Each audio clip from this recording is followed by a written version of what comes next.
Hey everybody, welcome to another episode of the Whiskey Geeks. My name is Tim. And I'm Alex, and we are two brothers on a quest to bring you the perfect pairing of whiskey, or sometimes bourbon, and comics. Yes, and now you say sometimes bourbon because we are filming this on National Bourbon Day, International Bourbon Day, Bourbon Appreciation Day. I don't know. It's One bourbon of those day. Let's drink national. bourbon today. Yeah, so we're drinking bourbon. So I've got this really great Boulder Spirits bourbon whiskey that was finished in sherry casks, which a bunch of people have been seeing this probably on Instagram. The guys from the Park Whiskey Society did a big tasting with Boulder, and then I picked this bottle up, and there will be a neck pour session. As you can see, I've had some of it, but there is a neck pour session that I did record, which will be coming out soon. What are you drinking? Well, I'm not drinking that because you forgot to send me my bottle, but I'm Thanks drinking. for throwing me under the bus on that. Yeah, no, I decided to go with the Bullet bourbon today, Nice. and Nice. I did that for a bit of a strategic move because the book we're going to be talking about in a little bit is BRZRKR, which is Again. a bullet ridden. Yes. Again. And why are we going to be talking about that one again? Well, I mean, people can probably tell from the title, or we've been talking about it, but we just recorded an amazing interview with Ron Garney, the artist, on BRZRKR. Yeah. What? I don't know. Yeah. I'm still So surprised. Yeah, we chatted with him for almost an hour. A really great chat. You're going to hear all about how he got his start in the comics industry, working on BRZRKR, some stories about Keanu, some jiu-jitsu stories. There's a Vince Carter mention Yeah. near the end, oddly enough. Oddly enough. Yeah. His other original work, that book that he did called Men of Wrath, which also was amazing. So Really great. yeah, it was an amazing chat. Ron, thank you so much. And you guys are in gonna for a enjoy treat. this one.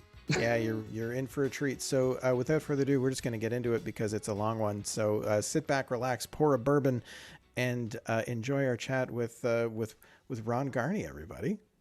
Cheers.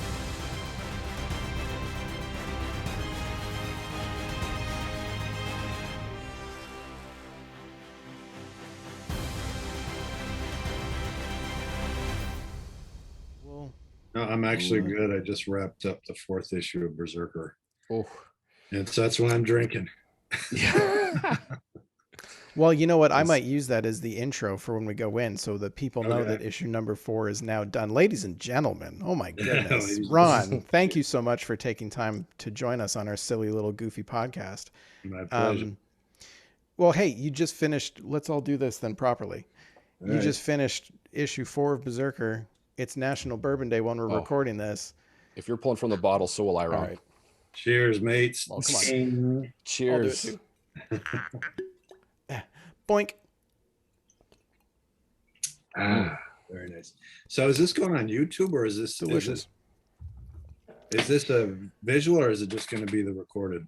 You know, we sometimes do YouTube stuff, but you know, we were thinking it could just be audio. Really, it's up to you if you want this to just I'm be. fine with YouTube. I mean, I think it's, for me, I personally like, because the fans seem to connect with that better, especially when it's live. You guys ever do a live one? Those are cool. Oh Because yeah, they we're can gonna come in and they ask questions, and I love talking to the fans. So we'll get into that. Maybe we can, if this goes well and you like talking to us, maybe we can have you back for a live. That'd be kind of fun. We can get people to ask questions. But Sounds this is good. probably going to be both audio and then we'll throw it on YouTube as well. Because Cool. I mean, we're talking comics and artwork. That's a visual thing, and you've got For some sure.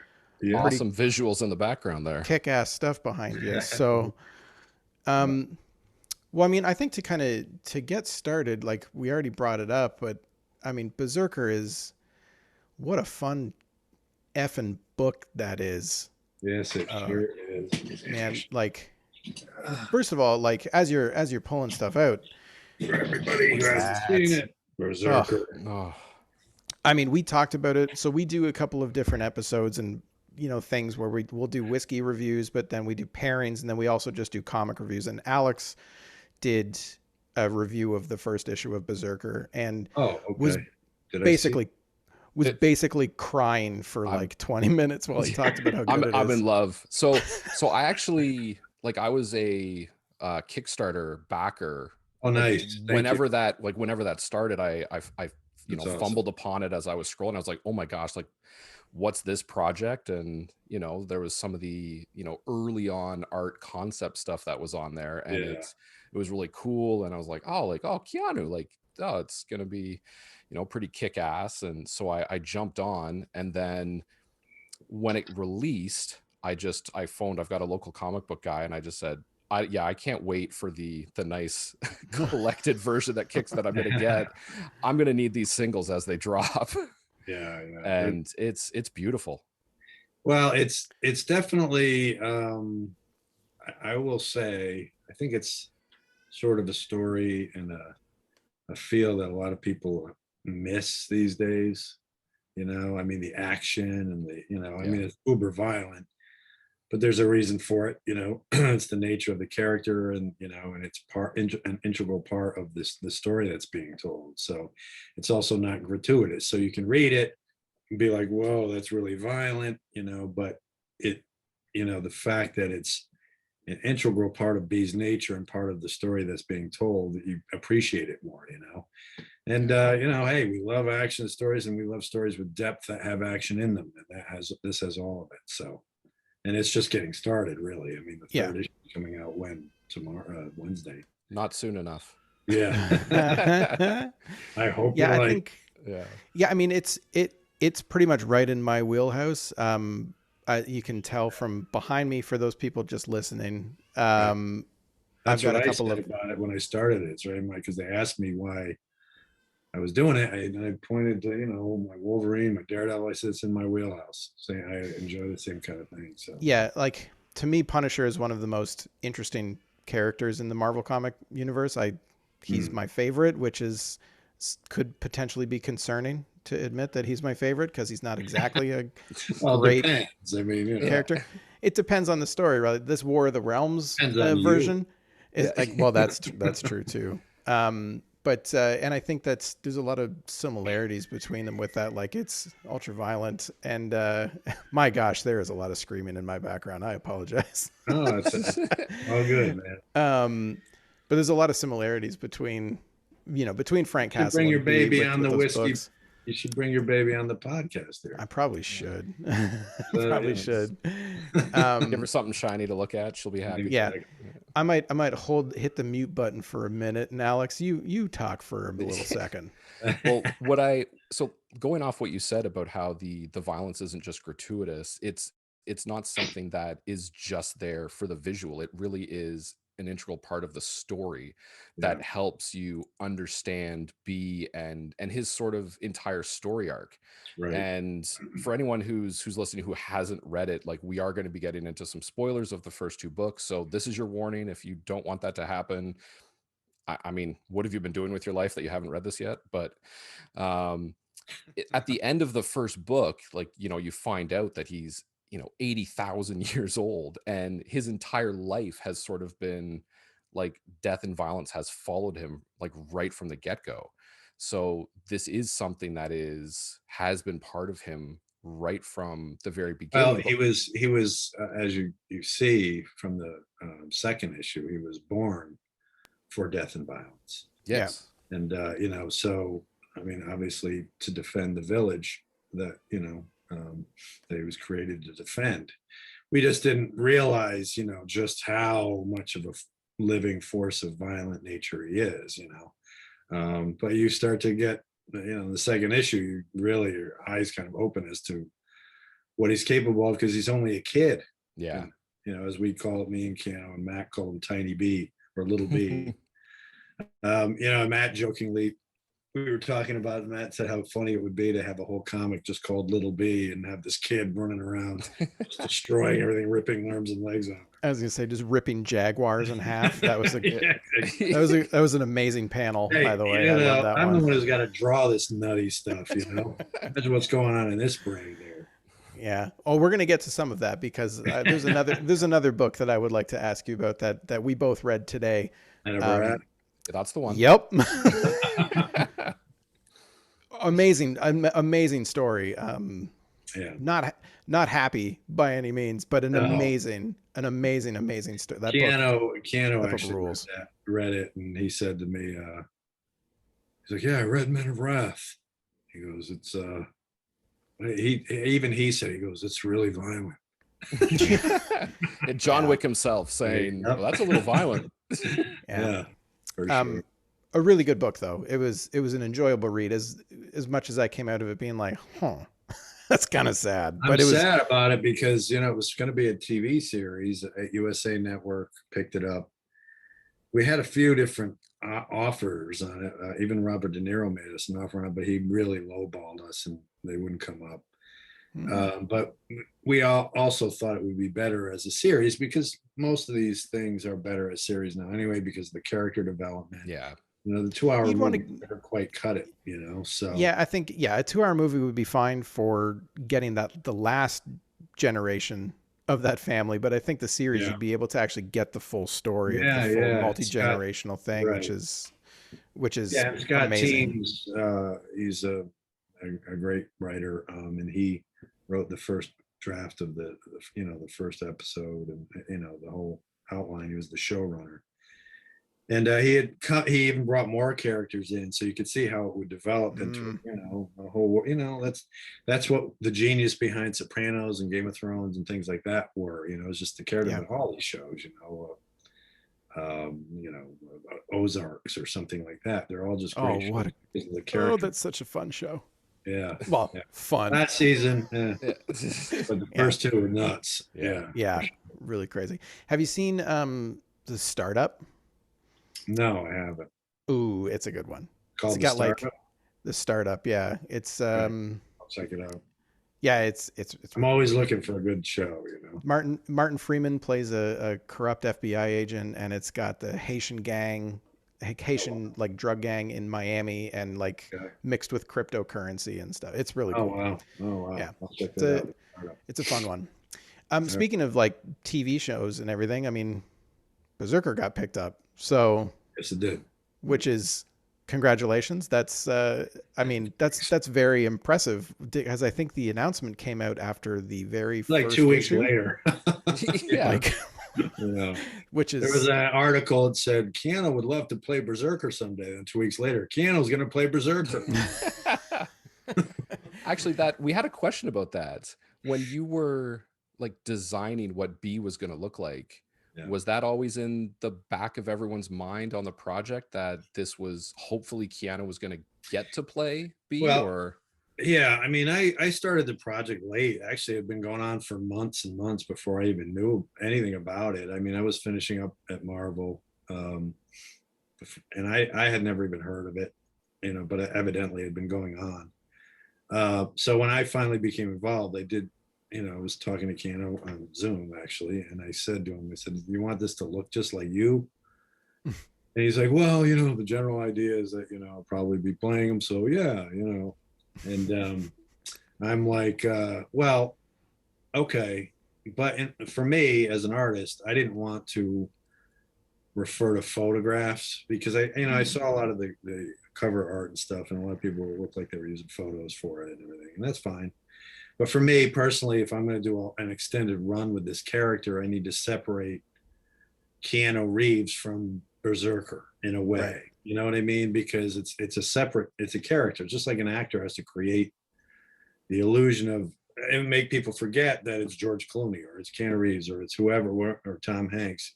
You have to forget that that's the actor. And my job, at least the way I see it, is to make that same thing happen in the comic book. So if I'm going with a guy who it's supposed to look like that, at least this is my thought process. So what I did is I looked at him, and I had the advantage of actually, when him and I chatted, just shot the shit a couple times on Zoom or Skype, here and there, we've been doing that. And so when I'm talking to him, looking at his face on purpose, and I'm getting the general sense of how he looks. And then I'm just letting my memory of that draw the character. Because then what happens is it filters through my brain, and then whatever I'm reading in the character that's not Keanu Reeves, it creates something new altogether. So it's Keanu, he's going to be the actor, but I'm also trying to create an identity all its own, apart from people looking at it and going, whoa, it's Keanu Reeves in this book. You know, I want people to lose themselves in the, you know, the escape of this character. So it's him, but you know, I'm not referring to photographs because that can be very distracting and take you out of the escape. So that's the way I look at it anyway. Okay. Yeah, because it's, I mean, going through the progression of the first book, I mean, the cover, you know, it looks, you know, he's got like some of that wavy hair that you've seen Keanu have, but quickly once B starts to get into the thick of it. There's a couple of shots where, you know, I drew it on my own and, you know, and I looked and I'm like, man, that looks exactly like Keanu just from my memory, you know. There's a shot of him standing over a bunch of dead soldiers on a rooftop and his face is Keanu, you know. It's like weird how that happens. And then there's other times more close-up shots. Actually, you know what? More close-up shots where it's not exactly, here's some of the original art actually, where it's him, but it's not, you know, it's got his own sort of identity to it. Yeah. You can probably cut to me if people want to see this. Yeah. That's incredible. Probably need to talk to you off camera about if that stuff's for sale. Man, well, I'll tell you straight up, it's going to be for sale, but en masse is the whole issue because one, it's Keanu Reeves' first issue. Yeah. Oh, for sure. I'm going to sell. He's going to sign them, and we're going to probably do something for charity a little bit. That's awesome. Auction. I don't know. No, that's fantastic. That's fantastic. Believe me, I would love to, but I just think it's a special thing, and I don't. Oh, it is. Start selling them like, oh yeah, here. You know, I'd rather special. No. I mean, it's the first time this character's ever. Well, and it's also like a record-breaking book sales-wise. Like it is a special thing. You 100%, and the fact that you even mentioned that it like, oh, we'll sign them and do it for charity, like that just. Yeah, that's incredible. We'll donate a portion to charity, and then we'll, you know, we even talked about doing an NFT for people with. Oh, nice. You know, we just don't know, you know. So what do you? That's it. I mean, we could go into that. Do you like NFTs as a artist? Well, how do you feel about that whole thing? Well, honestly, I'm saying that out of a point of a lack of knowledge for the most part. I mean, I understand kind of what they are. It's a digital representation of something. Yeah. Somebody owns that it can't be recreated, you know, but it's not a tangible piece of art. And I'm kind of like, you know, to me, that's sort of what you do when you buy a movie on Amazon or something. You're not really, you're just buying a digital copy of something. Right. And as opposed to DVDs that you can take with you. And if anything ever happened to Amazon, where does that go? So I'm kind of like this about it, you know what I mean? Yeah. So I think people like to have physical things in their hands that they own. Yeah. So yeah, I mean, like I come from the music industry where, you know, for me it's vinyl and CDs. You know, you know, and I've been talking to a lot of other people who work in the creative fields, whether that be musicians, but also some visual artists, about their thoughts on NFTs, and a lot of people kind of feel the same way. Like, I think there's a lot of potential value for songwriters in the NFT space with controlling copyright. But you said you can't come from the music industry. What did you do in the music industry? I'm a songwriter as well, and I had a band and everything else. Obviously, so Les Paul. Yeah. I'm actually a booking agent by trade, and I run a folk festival in London, Ontario. So I'm kidding. That's book amazing. Bands and. Yeah, so I do a lot of stuff with colleges and universities right now. So admittedly, it's a lot of hip hop, which is not as fun as working with bands. Yeah, I get it. Is that politically correct to say, or is that good? Hey, man. It just is. The shows are great. Want to say. Yeah, the shows are great. I just much prefer doing rock shows. Oh, sure. Oh my gosh, love doing rock shows. I wrote it's funny because when Men of Wrath was going to be made, I wrote a song and I got Chris Daughtry to sing it. And what? Yeah, I could play it for you if you want, but it's a really cool song, and I was going to try to get it and they were really interested in using it for the title credits, you know. Oh my gosh, that's and cool. I wrote and played on it, and wrote the whole song, and Chris liked it enough to sing on it, so you know, the songs is there. He can't put out a single. It's not his, it's more for a show, and it's not his sort of style, but he sounds amazing on it.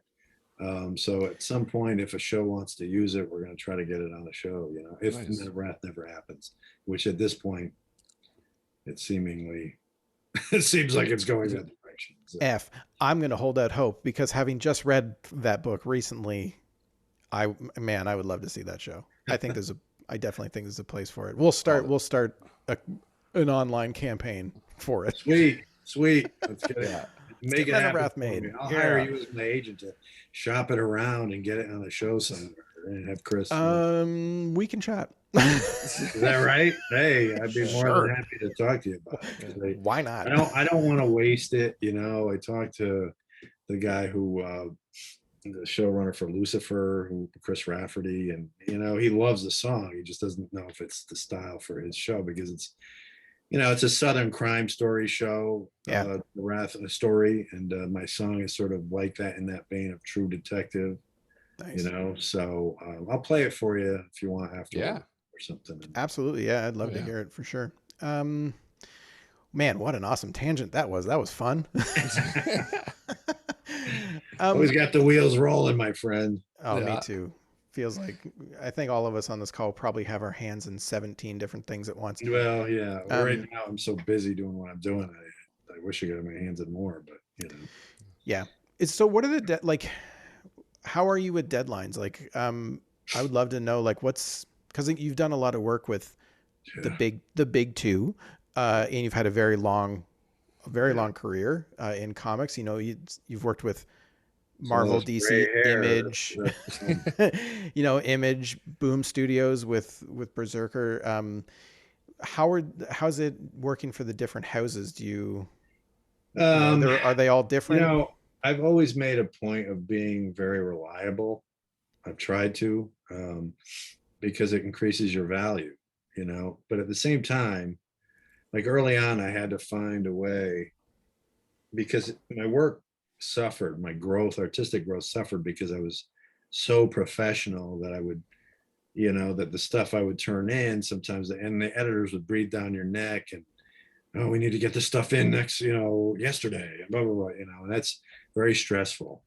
You know, so early on in my career, I was trying to keep it going and trying to be professional and everything else, but then I realized, even though in the short term they love you, in the long term they're not as fond of you, because they still want the quality, you know, so they're more apt to, you know, and I felt the brunt of that, you know, Captain America, you know, they were asking me to get it done quicker and quicker, and the quality kept suffering. And so then they ended up putting on a harder artist on Cap, and the second time around, Andy Kuber was a great guy. I love him. It's nothing against him. But, you know, and his quality was better, you know, so fans want that too. They want it when they want it monthly, but they also want the quality. So I had to really commit myself. And that's one of the reasons I only ink myself now, is because I can control more of that. So I really had to find that place and get into a groove where I could get it done and be good at the same time. And, you know, there was a period in the early 2000s where my career took a lull, a dip, you know, because I wasn't producing the work I'm capable of, and I wasn't growing, I think. And I was going through a lot of personal problems, you know, personal stuff, personal issues. But then when I came out of that, I recommitted myself to it, and then Spider-Man came along, and then I Am Legend, the movie, came along, and I got to work on that. And that's where I experienced a huge growth and a huge, you know, and my commitment was better. It was a very refreshing change to work on that movie with Will Smith. And so there was a big growth, exponential growth after that. And right after that, I did Get Mystique after Spider-Man. And that's when I committed to just doing my own work with having no other inkers on me and things like that. First, I started out doing enhanced pencils, because I think there's something beautiful about those. If they're done right, you know, they can look sloppy or they can look extraordinarily beautiful. So, you know, it's the best of both worlds there. So I was doing that, and then I finally, by the time Men of Wrath came along, I just decided to just go full bore and ink my own stuff all the time. I had done it on JLA, but that was a different animal altogether because of the schedule and like you were saying, the deadlines, and DC wasn't as committed to me being. The thing is, you have to really look out for yourself. The companies aren't going to do it for you. They're not going to call you up and say, "Hey, Ron, we really think your potential is waning because you're not doing quality work." They don't care. I don't mean that. It's just business. You have to look out for yourself and make sure that you're on top of yourself and are doing quality work. And at the time, working for DC, the editor was really just about getting, oh, it looks great, it looks fine, it's good enough, just get in more pages, because his ass is in the fire because he's got people, his higher up, saying, "Where's that book? We gotta get it." They have their quota to fill, and it's a big business machine, and it's always churning it out. So for me, it was a boon for me to finally just start doing my own work, inking my own work, and just finding my rhythm where I could stay on time, and plus, what else helped was doing story arcs and then having fill-ins. At first I was opposed to that because I remember even when I was just reading them, I didn't like it when there was an interruption in my escape. I would read Walt Simonson's Store, and he was so consistent. I would see it every month, and then there would be some other artist in there, and it'd be like, oh no, it would be such a disappointment. So I knew what the fans would go through if it wasn't me or what have you.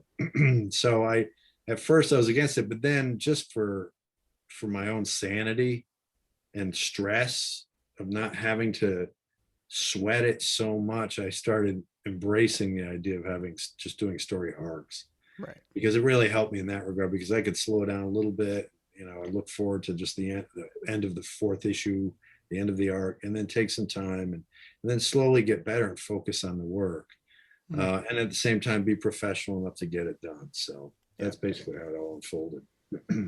Does embracing this story arc, did that give you a bit more time to say work on creating something like Men of Wrath, where you had a bit more time to focus on your own book? Yeah, with Men of Wrath, it was, I was able to do it not at my leisure. I would say there was an editor on it, and he wanted, so he would check in and see how things were going, just to keep it going and stuff. But again, I'm not somebody who's just going to sit on it. And, I see a lot of, not a lot, but I've heard stories, guys doing Kickstarters and stuff and collecting all this money and then never producing anything, or not producing enough to give back the people the money they donated, and I'm a little startled by that. I would never do that.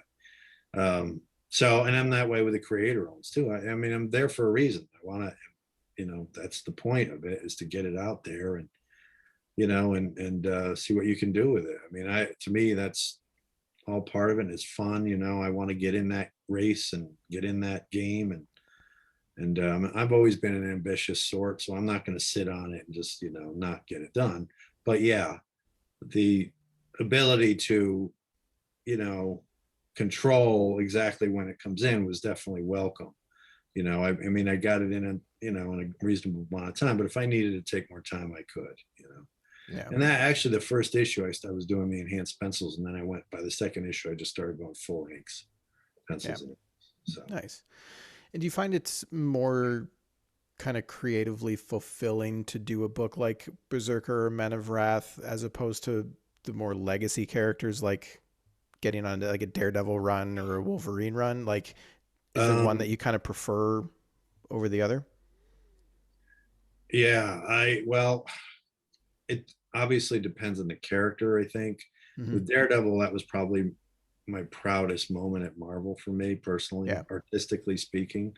I love the story. I loved working with Charles Soule. The story made it that much more enjoyable because I liked the story. It was fun, different. It was different. But artistically speaking, that was one of those books, kind of like Cap, when it was first offered Cap. I just had it in my head how I wanted it to go artistically.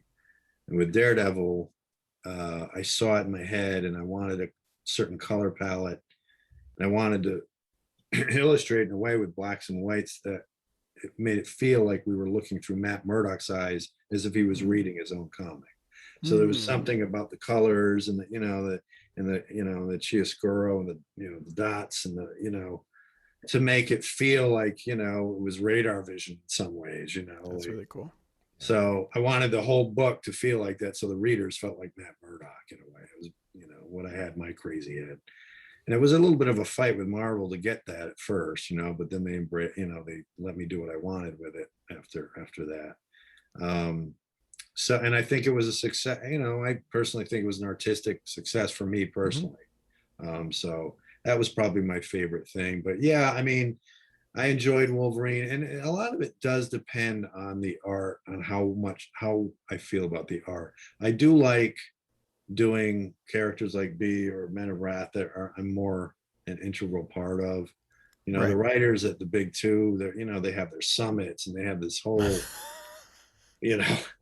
this whole thing going on, with all the other books, and they're cross-pollen. Everybody's, they're very ambitious with that stuff, and and obviously for some good reasons, the movies evolved from that, that thinking, and and it bled into the movies where you would see the end of the movies, it would cross-pollinate into other movies that were coming out, and that they all learned that from the books, so it was good.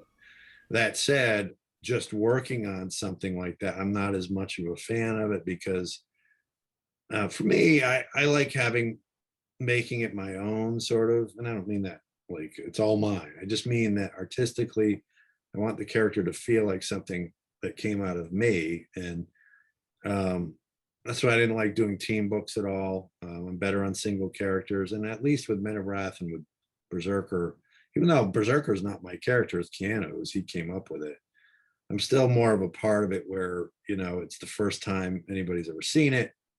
So it's pretty much me, for now, until it. I think that makes a lot of sense. I think a lot of creative people, when you are more invested in it, it's like, again, coming from it from a songwriter standpoint and the music side of things, people always feel a lot more passionate about the songs or the stuff that they're creating for themselves, as opposed to a jingle that they wrote. Right. Or if they're getting hired to write a song specifically for something. Sure. It's not their creation. It's not their creation. They're gonna feel that more. There's gonna be more passion in it. And I always think that you can tell.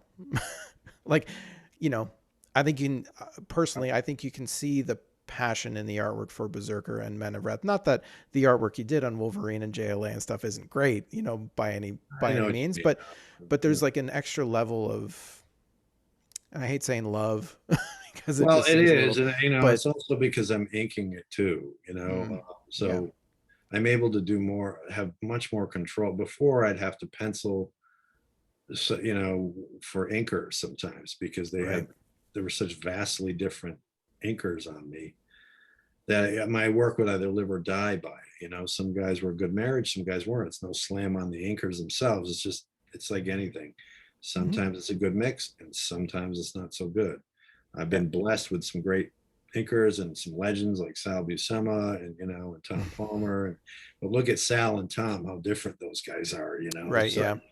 So I got to a point where working with so many different guys that for me, it's not gonna, it was never gonna be fully me unless I did it all myself. I'm never gonna have the identity.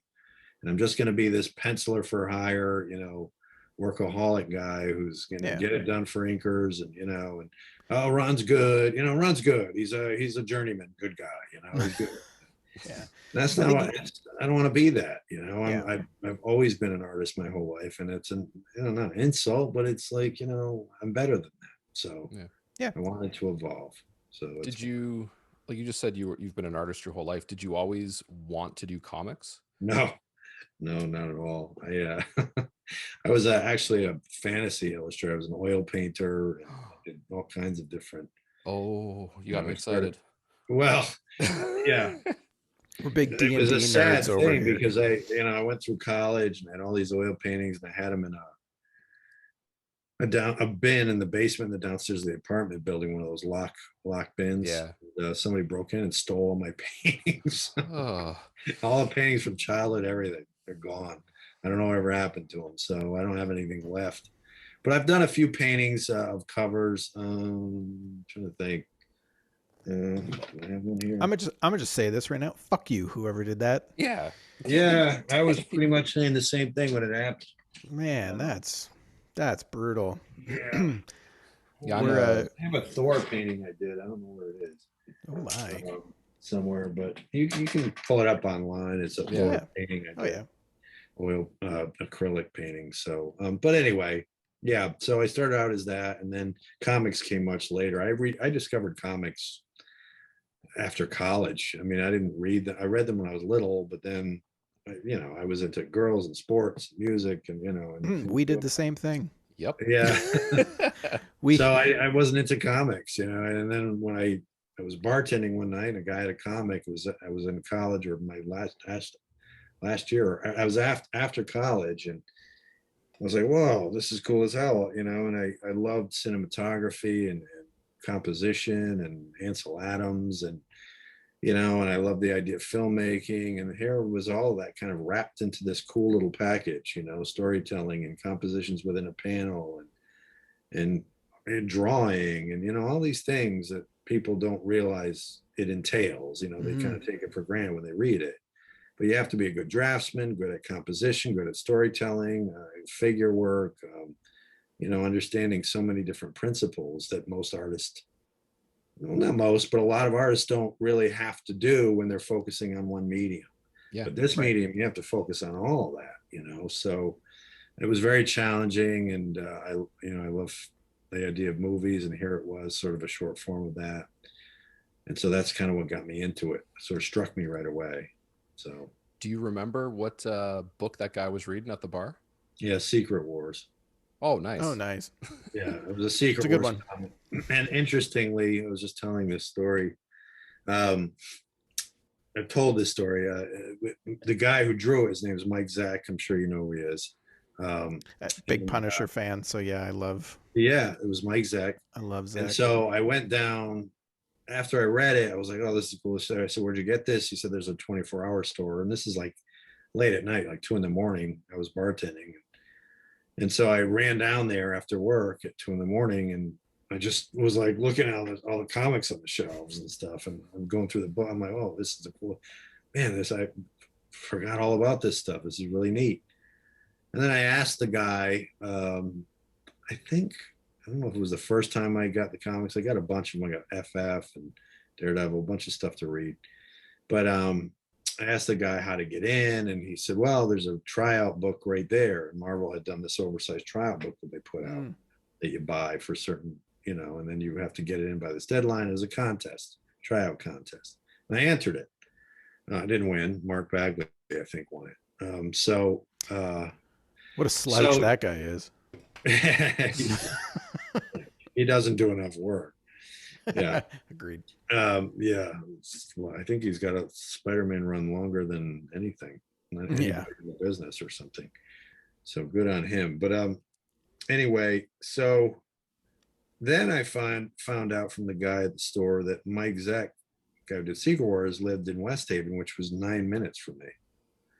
So how weird was that? It was all very serendipitous, So I looked in the phone book. I'm like, oh, there it is, Mike Zack, Lake Street. I'm like, oh my God. And it was literally, all I had to do was pull up my driveway and go 9 minutes that direction. That's where he lived. And so I'm like, out of all the places in the world this guy could be living, he lives 9 minutes from me. And he just happened to be the guy I was reading, or it got me back into comics, or got me into comics.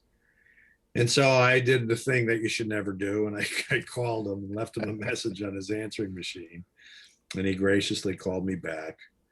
And I said, it's kind of like when you run a podcast for comics and you just send an artist you really like a DM and say, do you want to be on our podcast? And then lo and behold, sometimes people are very nice. Well, at least it's not like you're asking, you're not, it's not hire me. Yeah. Yeah. But with Mike, it was, I just said, hey, can I send you my stuff? And he's like, yeah, sure, send it. Send it to my address. And then when I sent it, he called me, and he told me what he thought of it. He thought it was actually wasn't bad, and he said he's used to. It's interesting. The same thing Daughtry said when he heard my song. He said, I was expecting it to suck. He said it didn't suck. It was actually a really good song. And so Mike had the same sort of reaction that, the stuff doesn't suck. It's not too bad. And so he gave me a bunch of pointers. And then over time, I would send more stuff to him, and he would call me back and tell me what I need to go over. That was over a long time. It'd be, and I told him where I worked. I was a bartender, and he ended up showing up at my bar. Say, hey, I come by the bar sometime. And so we came in, had a couple drinks, and we started hanging out a little bit, and we played some volleyball together, and he invited me to sit behind the table at a convention. He seemed to think I had potential and all this and that. It was a really crazy time for me because at that time, Marvel was this, it's Mecca. This Mecca of, yeah. It's like, oh, Marvel, it's like the pinnacle in your brain. It's so large. And so to be working with this, to be hanging out with him, and then he introduced me to a couple other people who were in the business at that time. And so it was really trippy. So finally, when, the time came and he said, listen, I'm going to New York, and you should come along and bring your samples. I'm like, wow, great. And so he brought me to DC and Marvel, and DC wanted me to do Animal Man right away. But they wanted to see if I could make the deadline. So they gave me 8 pages to do, see if I could do it by the following week, which I did. I pulled all-nighters. And but then I guess that week, the guy who originally they asked to do it, Chaz Truog, changed his mind and said he would do it. He originally turned it down. So that was it. And then, but the interesting thing is I had accepted Animal Man, but I went over to Marvel too, and I showed my stuff around. By the time I got home, I had all these calls from Marvel editors, from 3 different Marvel editors. One was Danny Fingeroth, Bobby Chase, and Ralph Macchio. They all called me and said, hey, we want to talk to you about doing a book. I'm like, what? After that first meeting. So obviously they thought my samples were pretty good. So that was it. That was the beginning. That's awesome. And my first gig was G.I. Joe. And then Danny asked me to do Moon Knight, and I kept saying yes to all these things because I didn't want to turn it down. I mean, I came from nothing. I had a very poor background, and then to get into Marvel and all of a sudden go from a bartending gig, I put myself through college, and I was student loans up the wazoo, and all these things. So it was, it changed my life, right away. So. That's great. What an amazing origin story. Do you do you think that Marvel and DC are still for new artists coming up? Do you think that's still like the Mecca, or do you think that's changed a bit with I think the industry's changed so much now, and so much now. Even in the material they're putting out. That I wouldn't necessarily say it's. I think on the surface it seems like it would be, but I think in the long run maybe not necessarily. Right. I think Boom is coming up. Our comic being the best-selling comic in 30 years. Yeah. Really catapulted them up into the. They had 4 in the top 10. I think this. So. Yeah. And I hate to say it, but you can look at that a few different ways as to reasons why. So I do think there's something to be said for guys doing their own work and trying to get out their own creator-owns now, and doing Kickstarters. The medium's changed. Kickstarter's there. You can launch your own books and get it if you're smart. If you have a good product, you can try to get it into Hollywood or whatever. So there are avenues, and look at what Image did. Image really was sort of the template at first, because they left Marvel and said, hey, we can do this too, because Marvel was raking in all the rewards for it. And those guys were like, well, we can own the characters and make this kind of money. And so they went off and did that. So I definitely think there's many more avenues than there were, back in the 70s and early 80s and stuff. That was the way to go, was to try to get your stuff in there. But they were more it was a different place. It was a smaller medium still, and still more about the craft and the art form. It was more fun. It became so corporate oriented that not quite the same anymore. Yeah. I mean, for me at least, and Alex, I think for you as well, we're reading a lot of comics now, and we obviously came back into it because of the superheroes and the big two, and that's where we first dove in. But right. I mean, if we're looking at what we're reading now and what we're thinking, like, this was the best thing I found this year, or this was my favorite book, like almost everything is Boom, Image, Aftershock.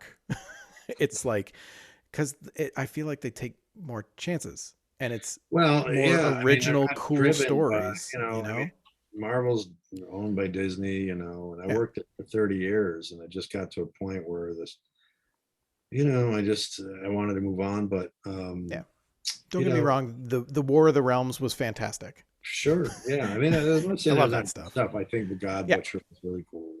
Yep. I guess for me, I think there has to be room for all kinds of storytelling and writers and everything else. It seems like it's gone in a direction which is excluding, certain types of stories and writers and artists and things. So I don't know, but I'm not here to bash anyone. I'm not throwing anyone down. But I see it for what it is, and I'll keep some of my opinions to myself. For sure. Things that have happened. Yeah. I feel like I'm just monopolizing the questions, Alex. No. Sorry, but one that just kind of came up real quick that I'm just super curious about. Did you, because you had mentioned, I mean, going to a convention with Zach, have you been doing conventions up before the end of days where we can't do anything? Days, yeah. So it felt like, I mean, I never thought I'd see something that looks so much like a movie, but when they showed the streets of New York last year, it was like, wow, like it was hard to see it. Weird to see it in reality. I Am Legend. It's I Am Legend in real life. Exactly. That's just what it was like. It was like, whoa, papers drifting across the street, just a ghost town, so it was pretty nuts. But what was your question? Did you do a lot of conventions? Is that something?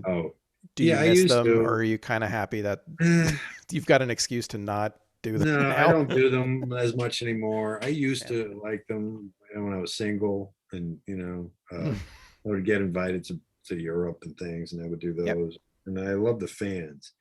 So because it's such an isolated existence, I would do conventions. They would fly me and put me up in a hotel, and I would go meet fans, and so that was the fun part of it, because I had no access to anybody. Back then, you'd send in the pages, and you'd be lucky if the editor called you up and said, "Oh, yeah, they look great. When's the next 5 coming in?" Right.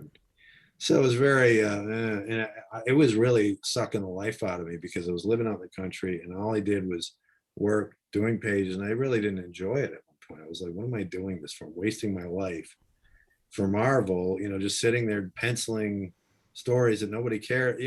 People read it and they throw it in the garbage or whatever. And I'm busting my hump, and the editor's the only one, and sometimes they don't get back to them. They got 10 different other people they're calling, and and they were desensitized to it, because they had so much of the product coming in all the time. So it was very easy to take it all for granted for them to, but for us, it's so personal. We're at it 12 hours a day, trying to make deadlines. And so it was leaving a real bad taste in my mouth for a while. And that's one of the reasons things went south for me in the early 2000s personally. It was all tied in together, my personal life with that, the fact that I was cooped up, wasting my life away, I felt, with no social life. It was bad. But I'm responsible for that. So I had to get everything in order and put things in get things, my priorities straight, so, and then, things got better. Now it's different. I have a family, and, it's 10 times better. I mean, 100 times better, because now at least we have Instagram. Like, Instagram for me has been great, because I can put my stuff up, get instant feedback the way you have like a musician has an audience, right? Like a guitarist goes up there and he plays, and he's got an audience, instant feedback, people, hey. So for me, putting stuff on Instagram, it's like having the audience there. Yeah. yay, it's similar. Yeah. Which is something that we didn't have before. And so I'm grateful for that. I'm not the rest of social media. I'm kind of like, Twitter in particular, I think is to coin a Nightmare? phrase, wretched hive of scum and villainy. Oh, great quote. Totally agree. Yeah. It's unbelievable. That place is like, it's just a lot of demented people on there. So who have really lost their marbles, I think. Yeah. But anyway. So I stay off it for the most part now. But Instagram's the opposite, Nice. Yeah.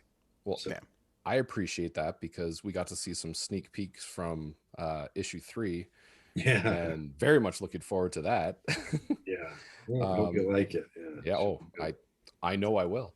I did have a question. I saw that you do Brazilian Jiu Jitsu. Yeah, I was going to bring it up too. Yeah. I saw the shirt too. Yeah, the guy who gave me my black belt, he used to be one of the owners at this school, but they changed it to double 5 jiu-jitsu now. But I used to own a little school myself. Nice. Out here in Milford, Connecticut, and been doing it since 2004-ish. Okay. Nice. 2000, around there. So a long time, like 16, 17 years, somewhere in there. I do. At my age now, it's more difficult. I can't really do it like I used to. I mean, it's a young guy's thing. Yeah, you're not. I'm a first-degree black belt. What's that? I said you're not ground and pounding anymore with the young guys. Not rolling with 20-year-olds. Yeah. But no, I mean, I still roll. I'm supposed to roll my buddy tomorrow. This guy Diogo Marino. He's a champion, world champ. The guy gave me my black belt. Rafael Barbosa, he's a world champ. So I feel very grateful that I got lucky that I got to train with guys like that. So I still am in it, but not to the degree I was. I mean, I have a titanium shoulder here, a titanium joint put in, and I've had 2 knee operations, 3 pinched nerves, and I'm 58. I can't, I'm not, my body told me. I competed against a guy a few years back, like 2015, and I knew then my body just wasn't responding the way I would have wanted it to. And he was a world champ, and he beat me sadly, but I'm good friends with him now. Yeah, it's funny story because he knows Keanu because he owns a security guard agency. This guy was an ex-special forces ranger, and he owns a security guard agency who hired his security guards out for John Wick for Keanu. So, oh, nice. Yeah, so he wrote to me. He's like, "Hey, tell Kiki I said hello," meaning Keanu. And Keanu was like, "Yeah, I know him." So it was, again, really neat that we had that in common, that we know these guys. And he also, one of the guys I started my gi journey with, this guy Renato Migliaccio, lives in California now. He trains judo to a lot of Keanu's stuntmen. So it was all this weird mix, when I started working with Keanu on the stuff, and we knew these same people, and so it's been fun. Yeah. Neat. It seems like it seems like a pretty close-knit community for sure. Yeah. Has all the has the training and the knowledge that you got from that, has that bled into the art and how you're able to draw like any of the action stuff? Just I've done the understanding of. Yeah, I think so. I mean, leverage and how to do body throws. I did in Daredevil. I mean, we're doing a judo throw or a jiu-jitsu toss and a Daredevil issue where he's got people attacking him and they have him toss somebody over his shoulder a certain way. Yeah. And he was fighting Karnak, and he was doing joint locks that I know. I had him doing some joint locks and things like that. But I'm also, I was really into bodybuilding when I was younger, or weightlifting. And so I know anatomy pretty well. I've always been into that anyway. Even when I was in high school, I liked drawing anatomy more than anything. I just think the human form is so interesting. Mm-hmm. So I've always sort of had a knowledge of it. And then obviously with jiu-jitsu, you learn how weight is distributed and leverage and things like that. So for sure, I'm sure it's in there. It definitely is. So nice. Well, I mean, I think we should probably start wrapping up. We don't want to keep you too long, but whatever you want. I mean, if you have any more questions, fire them off. I'm here. I have a question of what's over your right shoulder. Is that a McFarlane basketball figure? and it looks like Vince Carter, and I only say that because I have that, so I recognized it. That's him. That's Wow. right. That's Awesome. Good spotting. I have a couple of as two Canadians, you just hit her.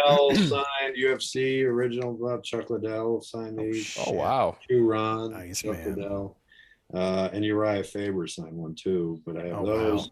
Wow. I have my two absolute savages. Medals, competition medals. Tons of stuff back here. That's awesome. Yeah. Talking to two Canadians, having a Vince Carter figure is music to our ears. As let's go Raptors. Yeah, I'll right. say that. I'll tell you, man. It's I kind of miss those days, though. I used to be so into it. I've kind of lost track of it over the years. But we like our family. We shared season tickets with some like family friends. So we used to, Alex and I, we used to go to 12 to 15 Raptors games a year. I can honestly say I have not watched a single second of basketball this entire season, and it makes me very sad. Yeah, I mean, I was a Knicks. I had Knicks season tickets. I get them every season because for me, I was working in comics at the time. Yeah, it was really kind of a cool time because I was living by myself in this condo in New Haven, and it had a spiral staircase, double fireplace. It was beautiful, and but I would get season tickets, and it was just so cool because I would do my work, and I would rush into New York and go see a Knicks game, and bring whoever I wanted to bring. And I miss those days, definitely. Yeah, for sure. That was very early on. And those were to me, those were the real days. I mean, back with Jordan, Patrick Ewing, and they would, I went to game 7 of the playoffs, Knicks Bulls, I think it was. Oh wow. Yeah, it was. I've never been in a stadium that was that loud in my life. It was. I was gonna say MSG must have just been pounding. Yeah, just insane, just insane. So yeah. God bless you. I'm glad you guys still go. I wish I could. It's been a while, but you'll come back. You'll come back. Also, the way things are going now with players and all this stuff, it's just weird. Yeah. The politics and stuff everybody's getting into. I just don't get it. I want to just watch the games and enjoy it. I want to get involved in all that. So yeah, that's fair. Alex, you have something? I was gonna say I've got one last thing. What do you, if you give a recommendation other than reading BRZRKR? Yeah, just go by BRZRKR, everybody. Come on, stop messing around, guys. I don't. And Men of Wrath. I don't get to read anything. I was gonna say you're too busy. I do the work. I mean, I started at 8:00 this morning, and I finished at 8:00. Oh, geez. And I went downstairs, worked out, and then I came to you guys. Oh. So that's what my day's like. So I don't have time to read anything. I don't even get to the shops or anything like that. I mean, I can see things that guys are working on, like Tony Daniel or somebody, or Kerry Nord, or the guys I like, artists I like, Lee Weeks, whatever, and they do these. So I'm into it for the art. Yeah. But as far as what to read, as far as stories, I couldn't tell you, sadly. Yeah. So, Men of Wrath. That's the recommendation. Just everybody go. And BRZRKR, yeah. I have one last question because we do talk whiskey here as well. And when we Juggernaut was good, actually. Sorry, Juggernaut with Fabian, and I want to give a shout out too before I forget to all the guys I work with on BRZRKR. Bill Crabtree. I've done a bunch of interviews actually, and I haven't been as forthright as I should be mentioning. Like Bill's doing a great job on the coloring. Matt Kent's doing an amazing job working with Keanu on the writing of the book, and all the guys at Boom. They're a bunch of great guys, and everybody's doing a bang up job. So I just wanted to give a shout out to everyone. So absolutely, Ross Ritchie and Philip and all the guys there, Matt Gagnon, everybody involved has been, they're great people. So Ross started following our Instagram, and we shot him a message when BRZRKR came out, and I was just like, not only is BRZRKR great, but everything Boom has put out is really great. And he wrote me back, and we had a little back and forth on Instagram. I was like, you run a publishing house. What are you doing talking to me? He's a very legit fan of the medium. I think he's a fan of the fans, and I think at least from what I can tell, I haven't really even spoken to him that much. We only shot maybe one note to each other, but we follow each other and stuff, and said hopefully we can meet someday. But from what I can see, he seems like a real legit guy and a fan of the stuff, and everybody's been really cool. And so when you talk to him, make sure that if he watches this, let him know that I mentioned that all these guys are cool guys. So I will for sure. And I'll make sure that we're linking to everybody involved in the project with all of their socials and everything, and make sure that they're all properly accounted for. The last thing I wanted to ask, because when we first just started sending messages back and forth on Instagram and told you that we were doing this whiskey and comic thing, you mentioned that you had a peanut butter whiskey. Yeah. What? I don't have it here. I have it downstairs. Is it good? Yeah. Oh, peanut butter whiskey is amazing. If it's Really? chilled, you have to chill it. Put it in a copper mug where you chill it. It's you won't be able to have one little one. You'll just drink it like it's soda. I mean, it's one of those. Good. Oh God, it's so good. Is it Screwball? Is that? There's that. Yep. Okay. Screwball. And then there's I can't think of the other brand that I have off the top of my head. I have a picture of it on my Instagram page. I have a little one of those little ones. Okay. It was just sitting out there. I was just sipping it, but it's excellent. I love it. So I love that, and I love root beer vodka. Root beer vodka is good. Ooh, that's a good summertime one, because that one just tastes like you're drinking root beer. Yeah. Mix it with Coke. So you're drinking root beer before you're sauced. Absolutely. I'm not, believe me, I'm not like an alcoholic or something, but I'm just saying it's a nice way to get a good feeling. Yeah. Awesome. I definitely want to try some of that peanut. I've had like peanut butter stouts and like some like peanut butter beers and stuff, and it's been it's interesting. But the peanut butter, the peanut butter whiskey, that sounds it's good. Make sure it's nice and chilled. All right.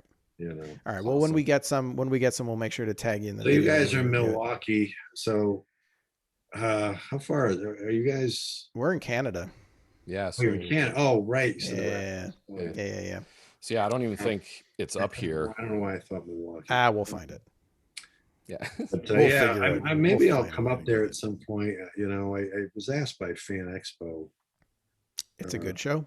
To do a show up there. So maybe I'll catch you guys in Toronto or somewhere. Or if you come up, we'll make it happen. The Fan Expo is a very, very good show. I did it years ago, but I kind of swore off shows for just doing local ones. And honestly, I hate flying now. And it just kind of freaks me out. I hate to admit it. After 9/11, I was like, I don't know if I ever want to fly again. It was understandable. It freaked me the hell out. But but I might. I mean, it's not that I have it. I just don't like it flying like I used to. I used to love it. But I might make it up there this year. So sounds good. Well, awesome. We will have some peanut butter whiskey together. I was going to say. Yeah, Toronto is very drivable from where I am, so we would definitely hang out. Well, I want to say a huge thank you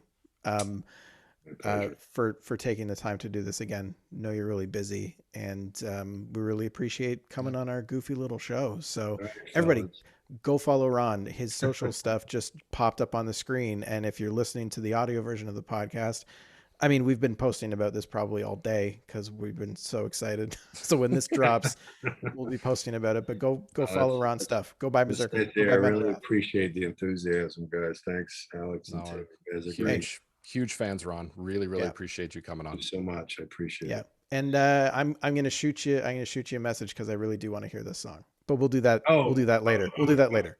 All right. We could do it now, but that's fine. I'll send you a email or something. If you can like send it to me, I can like play a little clip at the end of the podcast so the people can hear it if you're cool with that. But I don't know if Chris would be cool with that. Yeah, that's fair. Problem. Well, because Daughtry, that's fair. He's a big, so I don't think that's fair. That's fair. Okay, we won't do that. But I'm super interested to it to hear that song for sure. And I was serious. If we can maybe find a way to look up some TV. We'll chat. Yeah, all right. We'll chat. Sounds good. All right, chat. This is great. Thanks so much, Ron. This is awesome. Talk to you soon. Bye. Have a good one. Bye, Ron.